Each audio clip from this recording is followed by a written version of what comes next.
grew up watching Star Trek. I love Star Trek. Star Trek it made me want to see alien creatures from a far distant world. But basically, I figured out that I could find those alien creatures right on Earth. And what I do is I study insects. I'm obsessed with insects, particularly insect flight. I think the evolution of insect flight is perhaps one of the most important events in the history of life. Without insects, there'd be no flowering plants. Without flowering plants, there would be no clever fruit-eating primates giving TED Talks. Now, David and Hidehiko and Kataki gave a very compelling a story about the similarities between fruit flies and humans, and there are many similarities. And so you might think that if humans are similar to fruit flies, the favorite behavior of a fruit fly might be this, for example. But in my talk, I don't want to emphasize on the similarities between humans and fruit flies, but rather the differences, and focus on the behaviors that I think fruit flies excel at doing. And so I want to show you a high-speed video sequence of a fly shot at 7,000 frames per second in infrared lighting. And to the right off screen is an electronic looming predator that is going to go at the fly. The fly is going to sense this predator. It is going to extend its legs out. It's going to sashay away to live to fly another day. Now, I have carefully cropped this sequence to be exactly the duration of a human eye blink. So in the time that it would take you to blink your eye, the fly has seen this looming predator, estimated its position, initiated a motor pattern to fly it away, beating its wings at 220 times a second as it does so. I think this is a fascinating behavior that shows how fast the fly's brain can process information. Now, flight, what does it take to fly? Well, in order to fly, just as in a human aircraft, you need wings that can generate sufficient aerodynamic forces, you need an engine sufficient to generate the power required for flight, and you need a controller. And in the first human aircraft, the controller was basically the brain of Orville and Wilbur sitting in the cockpit. Now, how does this compare to a fly? Well, I spent a lot of my early career trying to figure out how insect wings generate enough force to keep the flies in the air. And you might have heard how engineers proved that bumblebees couldn't fly. Well, the problem was in thinking that the insect wings function the way that aircraft wings work, but they don't. And we tackled this problem by building giant, dynamically scaled model robot insects that would flap in giant pools of mineral oil where we could study the aerodynamic forces. And it turns out that the insects flap their wings in a very clever way, at a very high angle of attack, that creates a structure at the leading edge of the wing, a little tornado-like structure called a leading edge vortex. And it's that vortex that actually enables the wings to make enough force for the animal to stay in the air. But the thing that's actually what's fascinating is not so much that the wing has some interesting morphology. What's clever is the way the fly rather flaps it, which of course ultimately is controlled by the nervous system, and this is what enables flies to perform these remarkable aerial maneuvers. Now, what about the engine? The engine of the fly is absolutely fascinating. They have two types of flight muscle, so-called power muscle, which is stretch-activated, which means that it activates itself and does not need to be controlled on a contraction-by-contraction basis by the nervous system. It's specialized to generate the enormous power required for flight, and it fills the middle portion of the fly, so when a fly hits your windshield, it's basically the power muscle that you're looking at.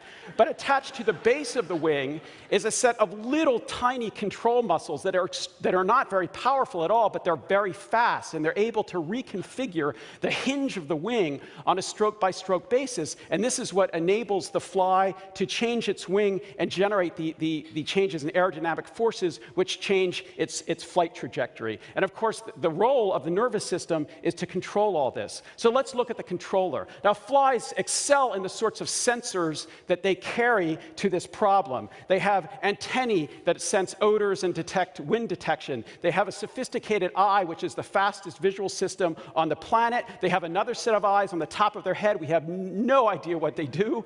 They have sensors on their wing. Their wing is covered with sensors, including sensors that sense deformation of the wing. They can even taste with their wings.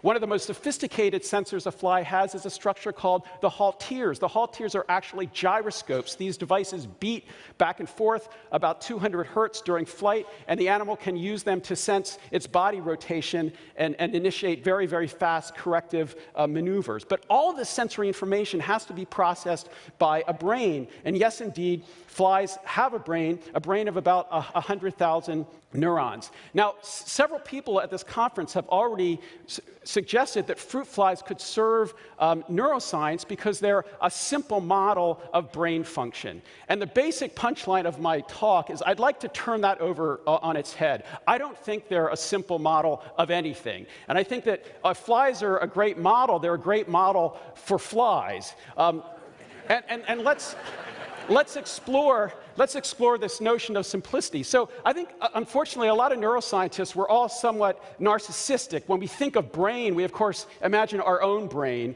But remember that this kind of brain, which is much, much smaller, instead of 100 billion neurons, it has 100,000 neurons. But this is the most common form of brain on the planet and has been for 400 million years. And is it fair to say that it's simple? Well, it's simple in the sense that it has fewer neurons, but is that a fair metric?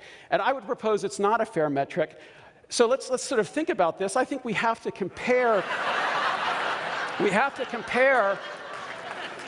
the size of the brain with what the brain can do. So I propose we have a Trump number, and the Trump number is the ratio of this man's behavioral repertoire to the number of neurons in his brain. We'll calculate the Trump number for the fruit fly. Now, how many people here think the Trump number is higher for the fruit fly? It's a very smart audience. Yes, the inequality goes in this direction, or I would posit it. Now, I realize that it is a little bit absurd to compare the behavioral repertoire of a human to a fly. But let's take another animal just as an example. Here's a mouse. A mouse has about 1,000 times as many neurons as a fly. I used to study mice. When I studied mice, I used to talk really slowly. And then something happened when I started to work on flies. And I think if you compare the natural history of flies and mice, it's really comparable. They have to forage for food. They have to engage in courtship. They have sex. They hide from predators. They do a lot of the similar things. But I would argue that flies do more. So, for example, I'm going to show you a sequence. And I have to say, some of my funding comes from the military. So I'm showing this classified sequence, and you cannot discuss it outside of this room. Okay? So I want you to look at the payload at the tail of the fruit fly. Watch it very closely, and you'll see why my 6-year-old son now wants to be a neuroscientist. Wait for it. So at least you'll admit that if fruit flies are not as clever as mice, they're at least as clever as pigeons. Now, I want to get across that it's not just a matter of numbers, but also the challenge for a fly to compute everything its brain has to compute with such tiny neurons. So this is a beautiful image of a visual interneuron from a mouse that came from Jeff Lichtman's lab, and you could see the wonderful images of brains that he showed in his talk. But up in the corner, in the right corner, you'll see at the same scale a visual interneuron from a fly, and I'll expand this up. And it's a beautifully complex neuron. It's just very, very tiny. And there's lots of biophysical challenges with trying to compute information with tiny, tiny neurons. How small can neurons get? Well, look at this interesting insect. It looks sort of like a fly. It has wings, it has eyes, it has antennae, it's legs, complicated life history. It's a parasite. It has to fly around and find caterpillars to parasitize.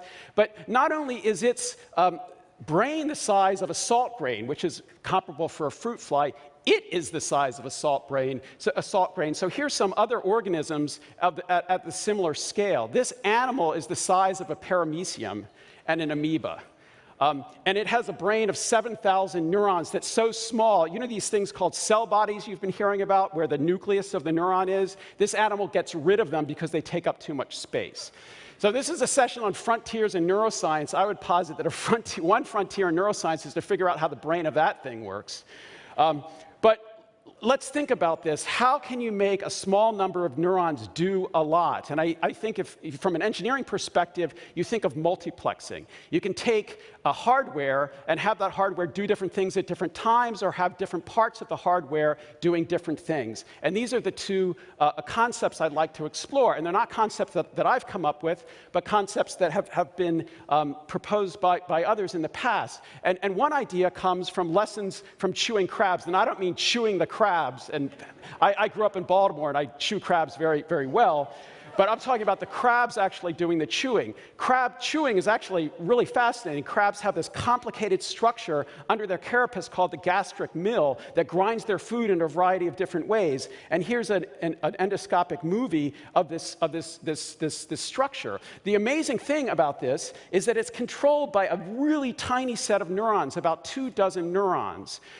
That can produce a vast variety of different motor patterns. And the reason it can do this is that this little tiny ganglion in the crab is actually inundated by many, many neuromodulators. You heard about neuromodulators earlier. There are more neuromodulators that innervate this structure than actually neurons in the structure. And they're able to generate a complicated set of patterns. And this is the work by Eve Marder and her many colleagues who've been studying this fascinating system that show how a small cluster of neurons can do many, many, many things because of neuromodulation that can take place on a moment-by-moment basis. So this is basically multiplexing in time. Imagine a network of neurons. With one neuromodulator, you select one set of cells to perform one sort of behavior, another neuromodulator, another set of cells, a different pattern, and you can imagine you could extrapolate to a very, very complicated system. Is there any evidence that flies do this? Well, for many years in my laboratory and other laboratories around the world, we've been studying fly behaviors in little flight simulators. You can tether a fly to a little stick. You can measure the aerodynamic forces it's creating. You can let the fly play a little video game by letting it fly around in a visual display. So let me show you a little tiny sequence of this. Here's a fly and a large infrared view of the fly in the flight simulator. And this is a game the flies love to play. You allow them to steer towards a little stripe, and they'll just steer towards that stripe forever. It's part of their visual guidance system. But very, very recently, it's been possible to modify these sorts of behavioral arenas for physiology. So this is the preparation that one of my former postdocs, Gabby Mayman, who's now at Rockefeller, developed. And it's basically a flight simulator, but under conditions where you actually can stick an electrode in the brain of the fly and record from a genetically identified neuron in the fly's brain. And this is what one of these experiments looks like. It was a sequence taken from another postdoc in the lab, Bettina Schnell. The green trace at the bottom is the membrane potential of a neuron in the fly's brain. And you'll see the fly start to fly, and the fly is actually controlling the rotation of that visual pattern itself by its own wing motion. And you can see this visual interneuron respond to the pattern of wing motion as the fly flies. So for the first time, we've actually been able to record from neurons in the fly's brain while the fly is performing sophisticated behaviors such as flight. And one of the lessons we've been learning is that the physiology of cells that we've been studying for many years in quiescent flies is not the same as the physiology of those cells when the fly is actually engaged in active behaviors like flying and walking and so forth. And why is the physiology different? Well, it turns out it's these neuromodulators, just like the neuromodulators in that little tiny ganglion in the crab. So here's a picture of the octopamine system. Octopamine is a neuromodulator that seems to play an important role in flight and other behaviors. But this is just one of many neuromodulators that's in the fly's brain. So I really think that as we learn more, it's going to turn out that the whole fly brain is just like a large version of the stomatogastric ganglion, and that's one of the reasons why it can do so much with so few neurons. Now, another idea, another way of multiplexing is multiplexing in space, having different parts of a neuron do different things at the same time. So here's two sort of canonical neurons from a vertebrate and an invertebrate, a human pyramidal neuron from Ramoni Cajal, and another cell to the right, a non-spiking interneuron, and this is the work of Alan Watson and Malcolm Burrows many years ago. And Malcolm Burrows came up with a pretty interesting idea based on the fact that this neuron from a locus does not fire action potentials. It's a non-spiking cell. So a typical cell, like the neurons in our brain, has a region called the dendrites that receives input. And that input sums together and will produce action potentials that run down the axon and then activate all the output regions of the neuron. But non-spiking neurons are actually quite complicated because they can have input synapses and output synapses all interdigitated. And there's no single action potential that drives all the outputs at the same time. So there's a possibility that you have computational compartments that allow the different neurons to do different parts of the neuron to do different things at the same time. So these basic concepts of multitasking in time and multitasking in space, I think these are things that are true in our brains as well, but I think the insects are the true masters of this. So I hope you think of insects a little bit differently next time, and as I say up here, please think before you swat.